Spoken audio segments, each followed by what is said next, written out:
আল্লাহ রাব্বুল আলামিন বিশ্ব নবীকে সম্বোধন করে বলছেন যে আপনাকে আমি জগতের বুকে একজন মানবতা আদর্শ এবং চরিত্রের সবচেয়ে শ্রেষ্ঠ আদর্শ দিয়ে চরিত্র দিয়ে অধিষ্ঠিত করে পাঠিয়েছি, বলুন সুবহানাল্লাহ। অর্থাৎ বিশ্ব নবীর থেকে এক চুল পরিমাণ আচরণ প্রকাশ পাবে না, পাওয়া যাবে না যেটা মানব চরিত্রের পরিপন্থী বা উল্টো। যেটাই তার থেকে প্রকাশ পাওয়া যাবে সবটাই হচ্ছে মানবজাতার চরিত্র এবং মানবতার চরিত্র। আল্লাহ রাব্বুল আলামিন এই কারণে কোরআনে পাকে বিশ্ব নবীকে সম্বোধন করে আলহামদুলিল্লাহি ওয়া কাফা ওয়া সালামুন আলা ইবাদিহিল্লাযিনা ইসতাফা, আম্মা বাদ। আউযু বিল্লাহি মিনাশ শাইতানির রাজীম, বিসমিল্লাহির রহমানির রহিম, ওয়া ইন্নাকা লাআলা খুলুকিন আযীম, সাদাকাল্লাহুল আযীম। বিশ্ব নবী রাহমাতুল লিল আলামিন সাল্লাল্লাহু আলাইহি ওয়াসাল্লামের চরিত্র নিয়ে আলোচনা চলছিল যে তিনি বিধর্মী অমুসলিম এবং শত্রুদের সঙ্গে কি আচরণ করতেন। এ সম্পর্কে আপনাদের সামনে আমি কয়েকটি হাদিস বর্ণনা করব এবং পবিত্র কোরআনে কারীমের এই আয়াতের যে সারমর্ম সেটাও সম্পর্কে আলোচনা করব ইনশাআল্লাহ।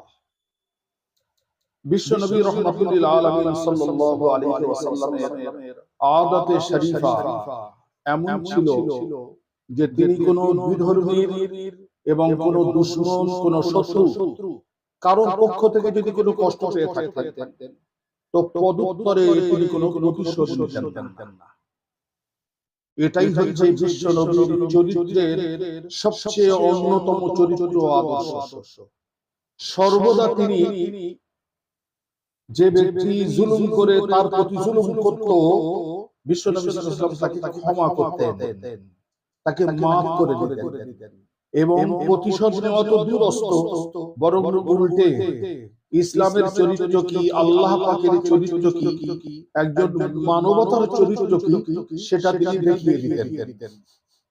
এমনকি সাহাবায়ে কেরাম রিজওয়ানুল্লাহি আলাইহিম আজমাইনদের সাথেও তিনি তালকিন করতেন, তাদেরকে কঠোরভাবে আদেশ করতেন যে তোমরাও কোন শত্রুর, কোন বিধর্মীর পক্ষ থেকে কষ্ট পেলে তাদের প্রতিশোধ নেবে না, বরং তাদেরকে ক্ষমা করে দিয়ে মানবতা দেখাবে। এর দ্বারা স্পষ্ট এবং পরিষ্কার বোঝা যায় যে বিশ্ব নবী মানুষের জন্য নবী, কোন ধর্মীয় জাতির জন্য নবী নন। যার কারণে তার চরিত্র এবং তার আদর্শের মধ্যে একটা ধর্ম ভিত্তিক তার চরিত্র প্রকাশ পায় না, বরং মানুষ সে যে ধর্মেরই হোক না কেন, যে জাতিরই হোক না কেন, মানুষ। হযরত আনাস ইবনে মালিক রাদিয়াল্লাহু তাআলা আনহু বর্ণনা করেছেন যে একবার আমরা মসজিদে নববীতে অবস্থান করছি, এমত অবস্থায় একজন ইহুদি এসে মসজিদ নববীতে পেশাব করে দিল। সাহাবায়ে কেরামদের মধ্যে কিছু সাহাবা দৌড় দিল যে ওকে ধরে ওকে মারবো। দয়ার নবী সাল্লাল্লাহু আলাইহি ওয়াসাল্লাম তাদেরকে রুখে দিলেন এবং এই কথা বললেন যে তাকে পেশাবে বাধা দিও না, তাকে পেশাবে বাধা দিও না। যখন তার পেশাব করা হয়ে গেল, বিশ্ব নবী রাহমাতুল লিল আলামিন সাল্লাল্লাহু আলাইহি ওয়াসাল্লাম নিজেই বালতি করে বা একটা পাত্রে করে পানি এনে সেই জায়গায় ঢেলে দিলেন, বলুন সুবহানাল্লাহ। এত বড় একটা অন্যায় কাজ করার সত্ত্বেও বিশ্ব নবী তার উপরে নির্মম ছিলেন না, বরং দয়াময় এবং করুণাময় দেখিয়েছেন। এই আদর্শ দেখে সেও ইসলাম কবুল করে নিয়েছে, বলুন সুবহানাল্লাহ। এটাই হচ্ছে ইসলামের চরিত্র। হযরত জাবের রাদিয়াল্লাহু তাআলা আনহু বর্ণনা করছেন যে একবার আমরা মসজিদে নববীতে বসে আছি, এমত অবস্থায় মসজিদের সামনে থেকে একটি ইহুদির লাশ যাচ্ছে। বিশ্বনবী সাল্লাল্লাহু আলাইহি ওয়াসাল্লাম সেই লাশ দেখে উঠে দাঁড়ালেন, সেই লাশকে সম্মান জানালেন এবং হযরত জাবের রাদিয়াল্লাহু তাআলা আনহু বলছেন যে আমি বললাম, ইয়া রাসূলুল্লাহ, ওটা তো ইহুদির লাশ। বিশ্বনবী সাল্লাল্লাহু আলাইহি ওয়াসাল্লাম ইরশাদ করলেন যে ইহুদি বলে সে কি মানুষ নয়? এই হাদিস পাক দ্বারাও স্পষ্ট হলো জাতি ধর্ম নির্বিশেষে একজন মানুষ আল্লাহ পাকের দরবারে বড় সম্মানীয়। বিশ্ব নবী সেই সম্মান প্রদর্শন করে প্রকাশ করে সবার সামনে দেখিয়ে দিয়েছেন। এই কারণে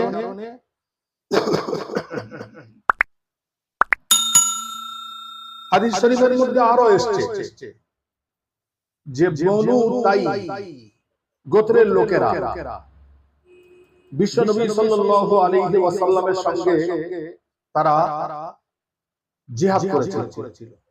বনু তাই গোত্রের লোকেদের সঙ্গে বিশ্ব নবীর জিহাদ হয়েছিল। সেই জিহাদে বিশ্ব নবী সাহাবায়ে কেরামরা জয়ী হয়ে বনু তাই গোত্রের বেশ কিছু সংখ্যক মানুষকে গ্রেফতার করে ধরে এনে আটকে রাখা হলো। তাদের মধ্যে ছিল ইসলাম আসার পূর্বে বিখ্যাত দাতা হাতেম তাইর কন্যা। বিশ্ব নবী রাহমাতুল্লিল আলামিন সাল্লাল্লাহু আলাইহি ওয়াসাল্লাম তার পরিচয় জিজ্ঞেস করলেন। পরিচয় জিজ্ঞেস করার পরে জানতে পারলেন যে হাতেম তাইর কন্যা হচ্ছে এই। তখন বিশ্ব নবী সাল্লাল্লাহু আলাইহি ওয়াসাল্লাম সেই কন্যাকে জিজ্ঞেস করলেন যে তোমরা কি চাও? তিনি তখন বললেন যে ইয়া রাসূলুল্লাহ ইয়া হাবিবাল্লাহ, আমরা চাই আমাদেরকে ছেড়ে দেওয়া হোক। দয়ার নবী সাল্লাল্লাহু আলাইহি ওয়াসাল্লাম সেই হাতেম তাইর সম্মানার্থে, যেহেতু পূর্বের যুগের তিনি বিখ্যাত দাতা ছিলেন, তার সম্মানার্থে তার কন্যার অনুরোধকে সুপারিশকে মেনে নিয়ে সমস্ত তাইবাসীকে তিনি ক্ষমা করে ছেড়ে দিলেন। বলুন সুবহানাল্লাহ। তাহলে বিশ্ব নবী তার চরিত্র এইরকম ছিল যে তিনি কোন সময়ের জন্য কি করেননি, কোন প্রতিশোধ নেননি, বরং উল্টে মানবিকতা দেখিয়েছেন। হাদিস শরীফের মধ্যে আরো এসেছে হযরত আবু বকর সিদ্দিক রাদিয়াল্লাহু তাআলা আনহু বর্ণনাকারী, তিনি বলছেন যে তোমরা মজলুমের বদদুয়া থেকে নিজেকে বাঁচাও, মজলুমের বদদুয়া থেকে নিজেকে বাঁচাও। বিশ্বনবী সাল্লাল্লাহু আলাইহি ওয়াসাল্লাম বলেন যে মজলুমের বদদুয়া থেকে নিজেকে বাঁচাও, যদিও সে মজলুম কি হয়, কাফের হয়। তাহলে এই হাদিস পাক দ্বারা স্পষ্ট বোঝা যাচ্ছে যে যদি মজলুম কাফেরও হয় তার বদদুয়া থেকে বাঁচার কথা বলা হয়েছে। কেন বলছে? মজলুমের সাথে আর আল্লাহর সাথে এর মাঝখানে কোনো পর্দা থাকে না, অর্থাৎ মজলুম যে বদদুয়া করে সে বদদুয়া আল্লাহ কবুল করে যদিও সে কাফের হয়। তাহলে একজন মুসলমানের উচিত যদি কাফেরের উপরে কোনো ধরনের জুলুম করা হয়, একজন মুসলমানের উপরে জুলুম করা যায়, একজন কাফেরের সঙ্গে জুলুম করা দায় একই। একটা হাদিস পাকের মধ্যে এসেছে যে হযরত সুফিয়ান ইবনে সালিম রাদিয়াল্লাহু তাআলা আনহু আবু দাউদ শরীফের হাদিস বর্ণনা করছেন যে বিশ্বনবী রাহমাতুল্লিল আলামিন সাল্লাল্লাহু আলাইহি ওয়াসাল্লাম ইরশাদ করেছেন যে তোমরা অমুসলিমদের প্রতি কোনো ধরনের জুলুম করো না এবং তাদের উপরে কোনো তাদের অধিকারকে খর্ব করো না। হয়তো কোনো হক তোমার কাছে পায়, সেই অধিকারকে তোমরা খর্ব করো না, যে দেব না এইরকম ধরনের কথা বলো। এবং সেই সাথে সাথে একথা জেনে রেখো, যদি তাদের প্রতি জুলুম করো, তাদের অধিকারকে খর্ব করো এবং অন্যায়ভাবে তাদেরকে হত্যা করো, মারো, মারপিট করো, তো কাল কিয়ামতের দিন আমি কিন্তু সেই বিধর্মী অমুসলিমদের পক্ষ হয়ে আল্লাহর আদালতে দাঁড়াবো। নাউজুবিল্লাহ। এত বড় কথা বিশ্বনবী বলেছেন। হাদিস পাকের মধ্যে এও আসে যে অমুসলিমদের প্রতি অত্যাচারকারী জন্য আল্লাহ পাক জান্নাত হারাম করে দিয়েছেন। সেই কারণে আমাদের সর্বদা সদা সংযতভাবে, যেমন আমরা মুসলমান ভাইয়ের সঙ্গে সুন্দরভাবে ব্যবহার করব, ঠিক তদ্রূপভাবে অমুসলিমদের সাথেও ভ্রাতৃত্ব, মানবতা যে আসল চরিত্র সেটাও তাদের সামনে ফুটিয়ে তুলব। তারা এই আদর্শ এবং চরিত্র দেখে তাদের দিলে একই হবে যে সত্যি ইসলাম বলে একটি বিশেষ আলাদা চরিত্র আছে, যে চরিত্রটা কোনো ধর্মের সঙ্গে মিলবে না। সেটা হচ্ছে একদম অদ্বিতীয় আদর্শ এবং চরিত্র। আল্লাহ রাব্বুল আলামিন আমাদেরকে যতটুকু বলার এবং শোনার তৌফিক দান করেছেন তার উপরে আমল করার তৌফিক দান করুন।